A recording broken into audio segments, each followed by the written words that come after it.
Hi everyone, it's Joe from WhatCulture.com here. Now, I must apologise for the lack of video. We've had a little bit of mixed communication in the office this week, and Jack is sitting on his Christmas holidays. However, like the kind-hearted soul that he is joining me via Skype. Say hello to everyone, Jack. Hello everyone. I feel like Dave Meltzer. So, we are going to talk about Roadblock. Jack, what was your opinion on the show? I thought it was okay. It wasn't the best show of the year, and it wasn't the worst. It was just kind of middle of the road. It wasn't fourth or fifth best show of the year. No, maybe even leaning towards the weak side of okay, but it wasn't bad. It was just all right. I feel like the crowd just weren't invested in the card at all times. It felt like the crowd was very quiet throughout the entire show, other than maybe the Iron Man match. Yeah, well, I mean, there was all that talk of bad ticket sales as well, wasn't there? Yeah, I saw an offer, I think it was the start of last week, where they were literally doing 2-for-1 ticket sales at the PG Arena, which sort of sums it up really. I did spot a few empty seats, so that might contribute to the sort of attitude and the behaviour of the show.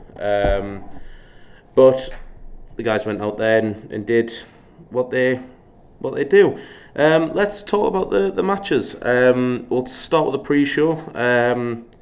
Rusev got the victory over Big Cass via count-out with Lana shenanigans. Pretty much by the book here, wasn't it?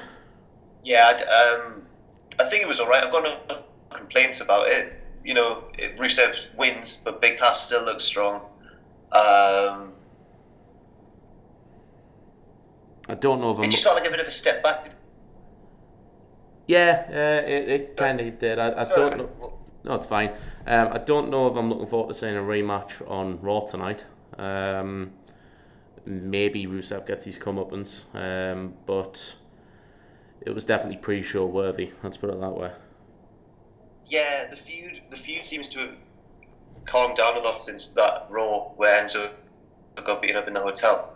I don't know. I think it was probably right to be on the pre-show, I guess, but it didn't have a lot behind it. Do you feel like Rusev needs a tag team partner in this situation? Obviously, there's going to be a point where he's outmanned 2-1, and he can't really use Lana in a lot of situations. So, do you think Rusev needs a tag partner at some point? Maybe. I mean, initially I would have said no, but we've seen how it's done well for Randy Orton over on SmackDown, and he's doing some of the freshest stuff that we've seen from him in years. So, you know, maybe it would work with Rusev, as long as it was the right person. I can't think who that would be.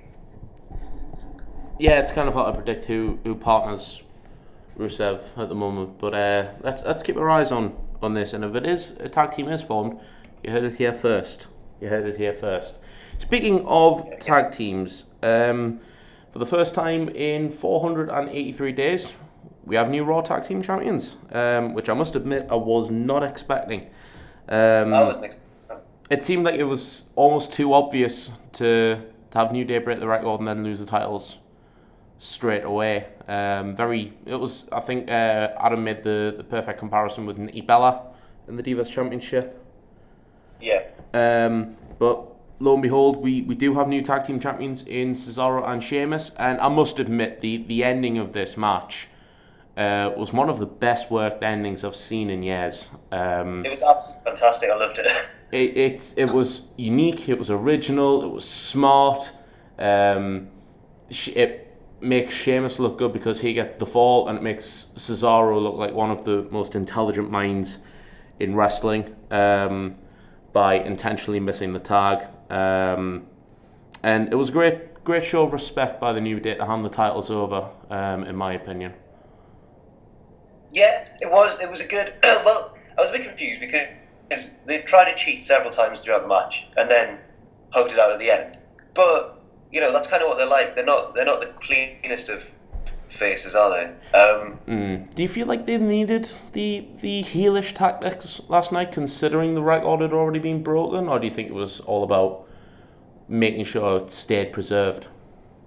I think that, and I think I didn't mind it because it kind of helped Sheamus and Cesaro look like they'd overcame a lot to win.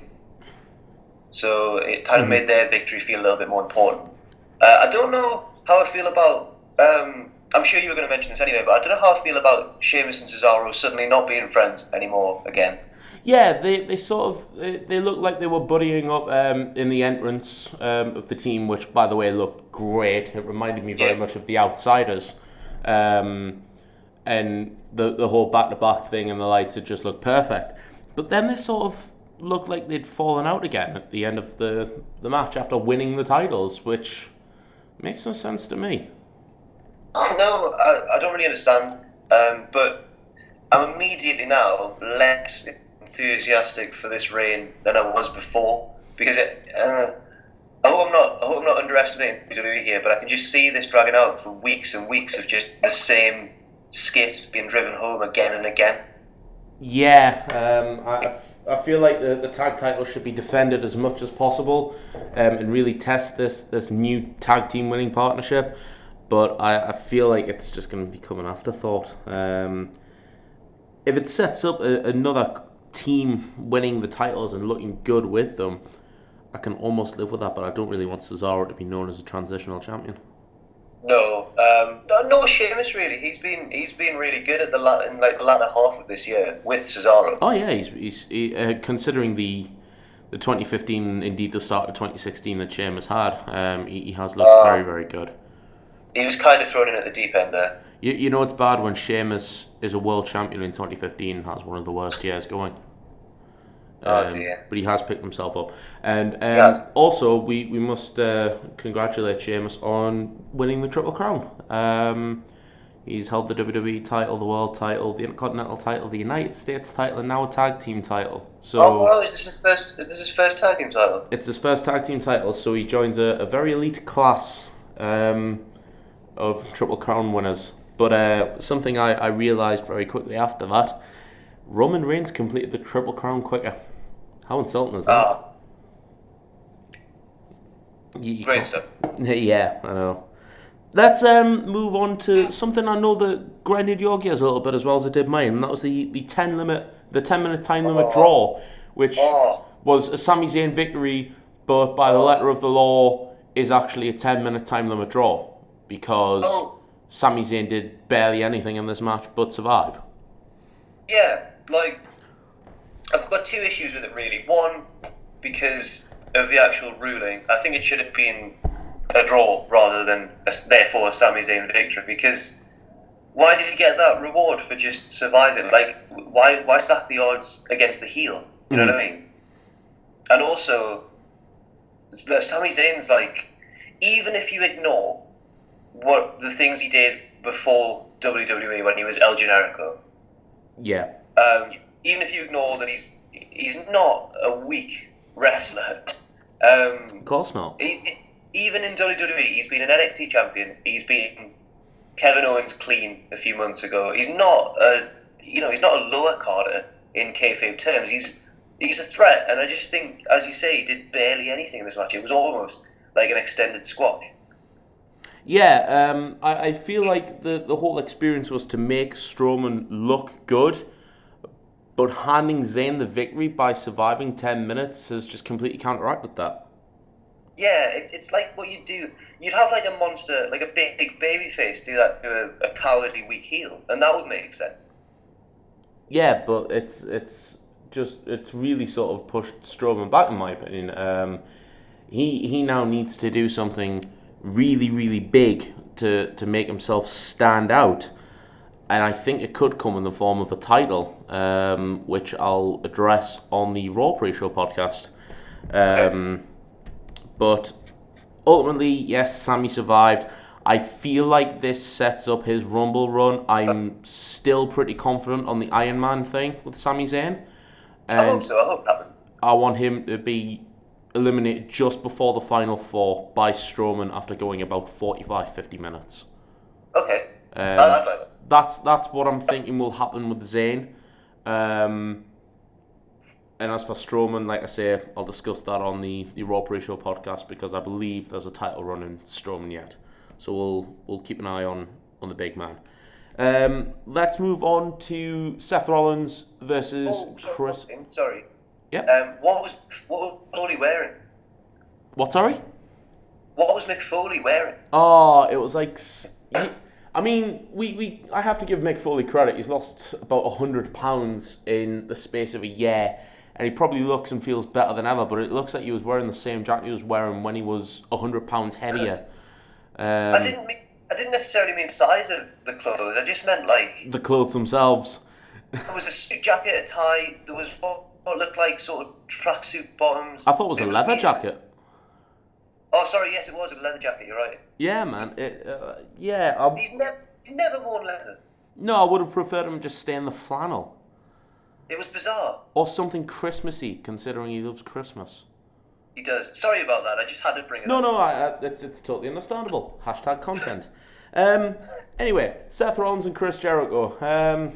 This match went the way I thought it was going to go, but it looked good. And it says something that Chris Jericho can still deliver great matches, considering his schedule and his age and his experience. I think Seth Rollins is clearly being established as the future of not just the company, but the entire industry. I think he looked really good, but I think this now needs to start the Triple H feud. I know they referenced it quite a lot, especially in the pre-match promo, and then I think it was something mentioned in the post-show as well. But this now needs to start the Triple H feud. I'm really expecting something at the Royal Rumble from Seth Rollins and Triple H. Yeah. Now, do you know what? This match was alright. Like, it reminded me of, it was a far better match than the one I'm about to reference. But do you remember last summer when Rollins had just won the title? And, not last summer, like summer 2015. Was this... There was a match... was this after he'd won the United States title as well? I'm not sure. It was when he was in his feud with Kane. Kane. Yes. Or Demon Kane. And there were two different people, but they weren't. And it was a stupid feud. Yeah. But there was a pay-per-view match where it was Rollins versus Kane, and it seemed so predictable that Rollins was going to win clean, and then he did. And it was like, I was expecting like some kind of shenanigans, but there wasn't any. Rollins just won clean. And this is what happened here, kind of. But it was a far better match, and Jericho did a far better job than Kane did, no offense to Kane. But it just seems like this is one of those pay-per-views where they really got back behind the idea of let's just build some momentum for Rollins, let's have him win, and move on to the next thing. I also feel like the involvement of Kevin Owens has done nothing but stoke the fire for a potential Jericho and Owens feud down the line. Obviously, we'll talk about what happened with Owens and Jericho later on in the card. But I think that definitely stokes the fire and gets them ready for that argument and that match down the line. I'm still calling a WrestleMania match between the two. Yeah, that'd be fine. Yeah, that'd be good. It would be a good way to send Jericho off, because I know he's got a 2-hour fuzzy coming up after WrestleMania season, so it would be a good way to get him away, in my opinion. Yeah. Let's move on to the Cruiserweights, and ooh, boy, this was fun. And I'm not talking about the match itself. The match itself, in my opinion, was far too short. And it was just entirely submission-based. Yeah. From three guys that I wouldn't associate as submission-based wrestlers. Maybe Kendrick, but not really. Oh, yeah, but Kendrick's got the experience on the two, which is why you could probably lay him more towards the submission stuff. But it was... I'm glad that Swan retained, sorry. First of all, I'm glad that Swan retained. But, yeah, man, the match was... It's a weird one. Someone asked me on Twitter if I felt the Cruiserweights needed to do like all of the mad flippy stuff just to put themselves over. And no, I don't think they do. But 6 minutes of just, I'm going to put you in a knee bar. Now I'm going to put you in my captain's hook. Now I'm going to come up with a submission move that I don't really know because I'm not a submission wrestler. Doesn't work. And it's reasons like this that this Cruiserweight division is faltering. I'm wondering if they've told them to tone it down so they don't steal the spotlight from the rest of the show. It sounds a bit conspiracy theory-ish. I'm not sure if that's true. It's an absolute shame that the Cruiserweight division, this new concept, was the toilet break match to this pay-per-view.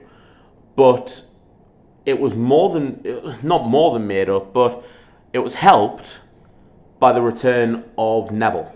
Yes. I think I know what you're going to say to this, but what's your opinion on Neville's return and heel turn?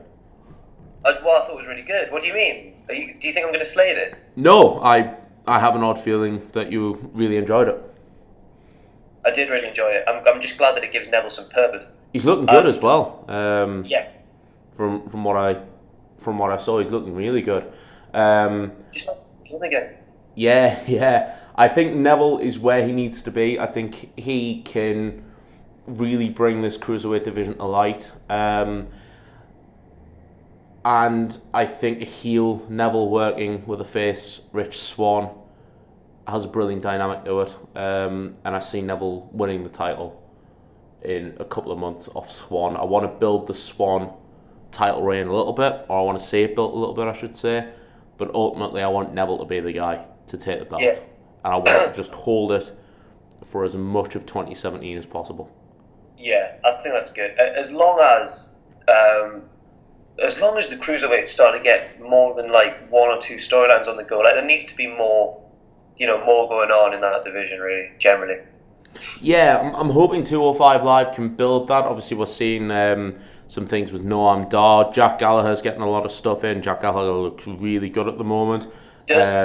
I think the gentleman's interference from last week was just perfect. It wasn't the interrupted Lindsay Dorado, and I'll never forgive him. Meow. But yeah, I think Neville's the guy to take this division forward. I want to quickly get your thoughts before we move on to the co-main and the main event on Austin Aries potentially being in the Cruiserweight division as well. He seems to have referenced it a fair bit. Obviously, we know Austin is still out with the eye injury after the kick from Nakamura. But do you think Aries fits into this Cruiserweight division? I'm a bit torn on this one because I think he would bring something new to the Cruiserweight division and I'd enjoy it. Yeah. But I don't want to see Austin called up yet because he's not really found too strong a character yet in NXT.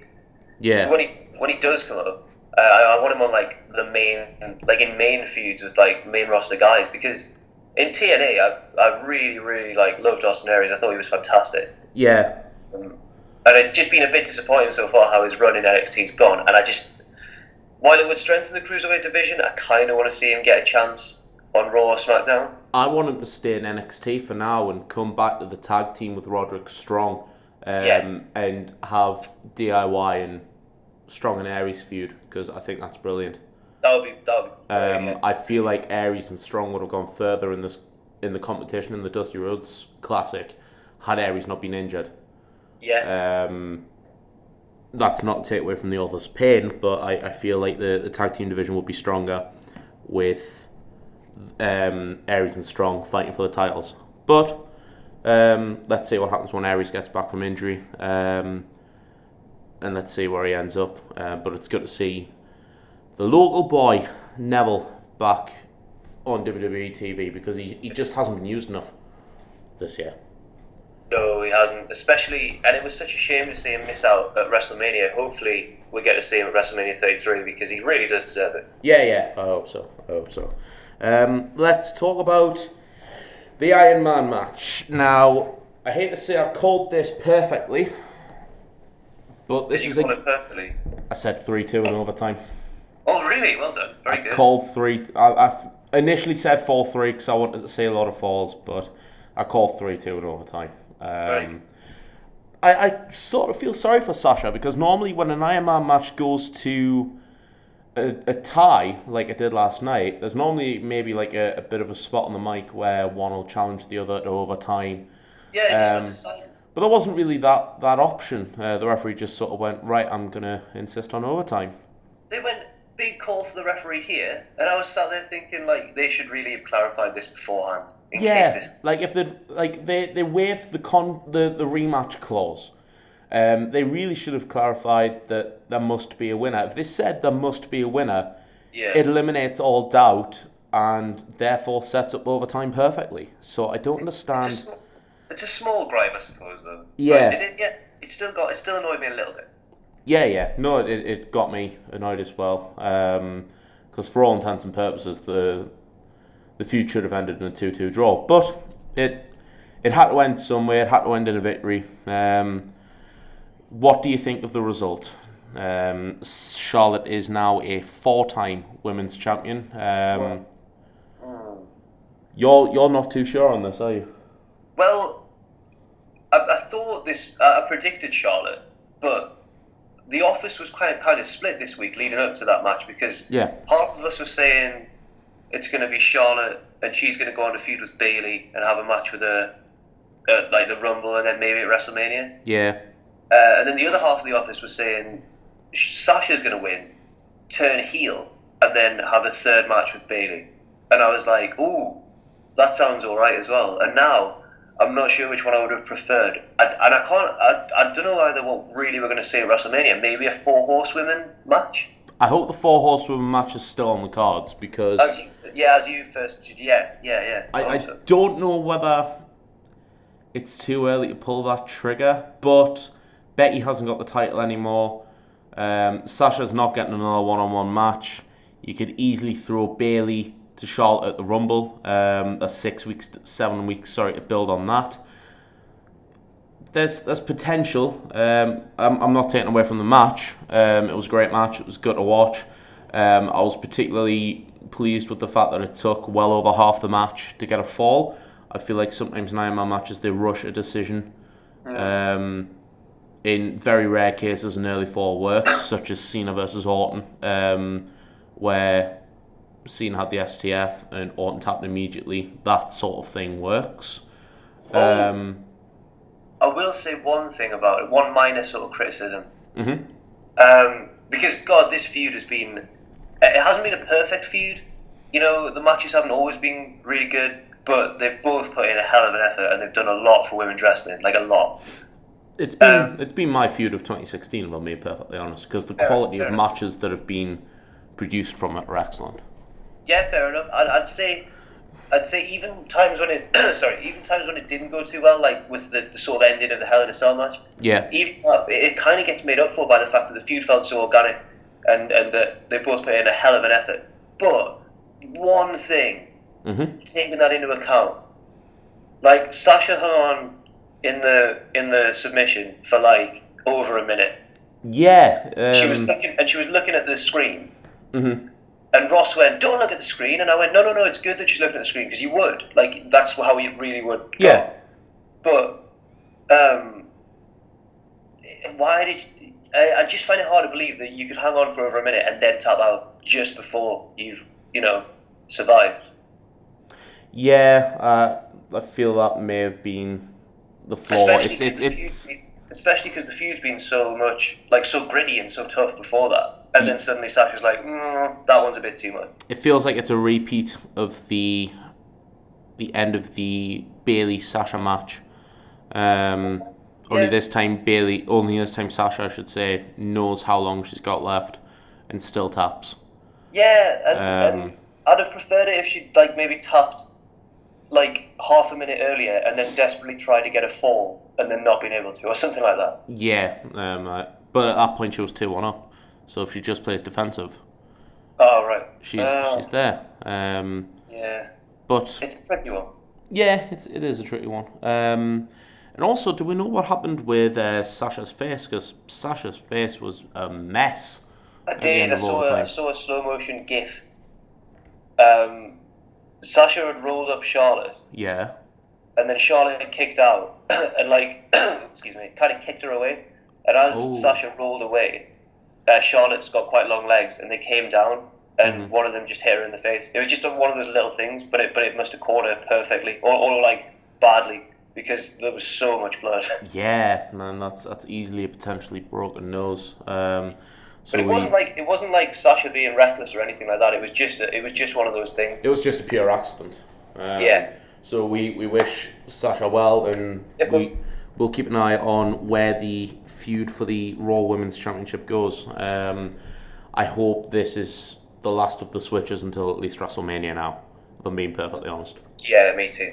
And finally, the main event of the evening, the Universal title match between the United States champion Roman Reigns and the defending champion Kevin Owens. That sums up how I feel about this match, to be perfectly honest. I knew exactly what was coming. It was grueling, wasn't it? I said this last week. I felt like it was going to be a slog to watch the Universal title match if it main evented, because the energy would be drained following the Iron Man match. And I feel like the crowd suffered from it, and I suffered from it watching it, and I watched it the next morning, not live like you guys.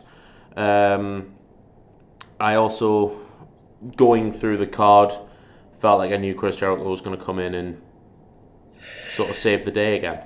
Yeah, I don't really get this, because it's one of those ones where they've kind of gone, and then that'll work, and then that'll be the storyline, without them even sort of looking at it too deeply, because Jericho and Owens have faked this fallout. Yeah. So that they can get one over on Roman Reigns. Mm-hmm. But why did they need to pretend to fall out for Jericho to come down in the middle of the match and hit his mate with a code breaker? I don't really... Is it so the ref wouldn't think that it's deliberate? I don't really understand. It's one of those... It's wishy-washy, and I didn't really like it. And it's weird in 2016 to see a big pay-per-view end in a DQ...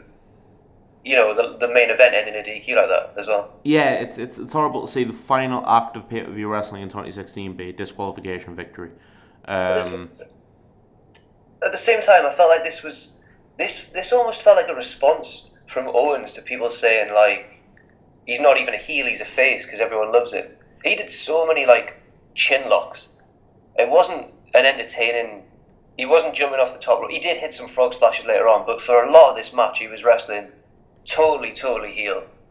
The retreating tactics. I think he rolled out the ring maybe a dozen times yesterday. Yeah.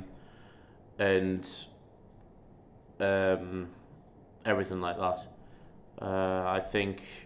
I sadly don't think this is the end of this feud. I feel like there's more to come. But I feel Roman now needs to get rid of the US title. And I think that happens with Strowman. I think Strowman takes the US title.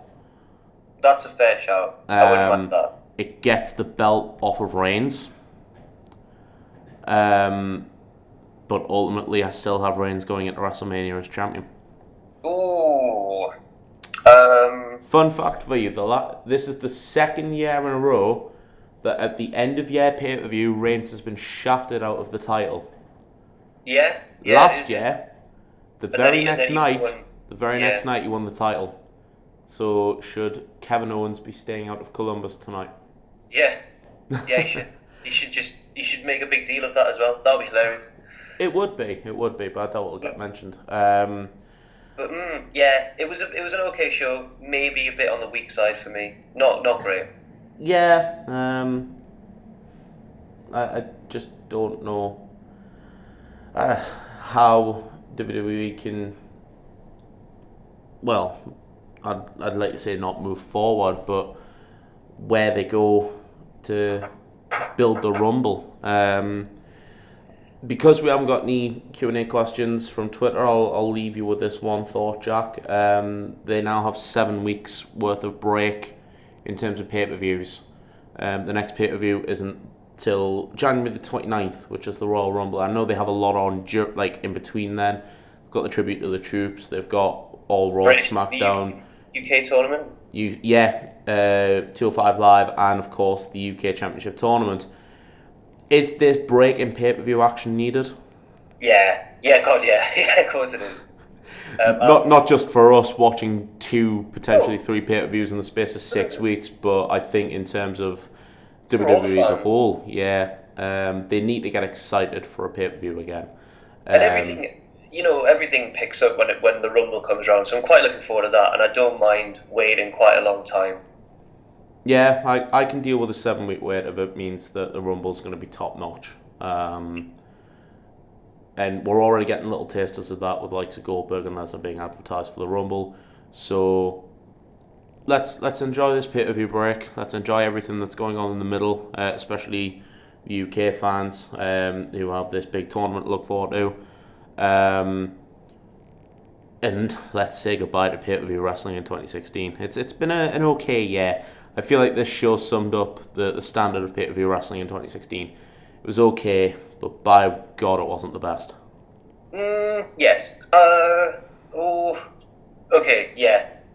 I think you're right. Well, no, I think it's been slightly... I don't know how to really put it without droning on for too long. I think, like, it's been alright, but if you look back at individual matches, some of the... Right, I've got it. I know what it's like. Okay.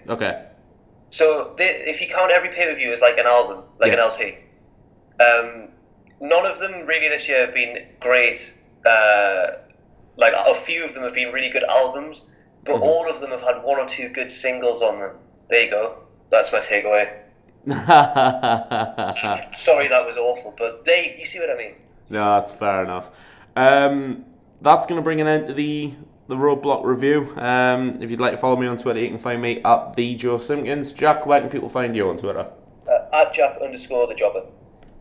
Good stuff. I'm Joe from WhatCulture.com, and from all of us on the pay-per-view team, Merry Christmas, and we'll see you in 2017. Bye-bye.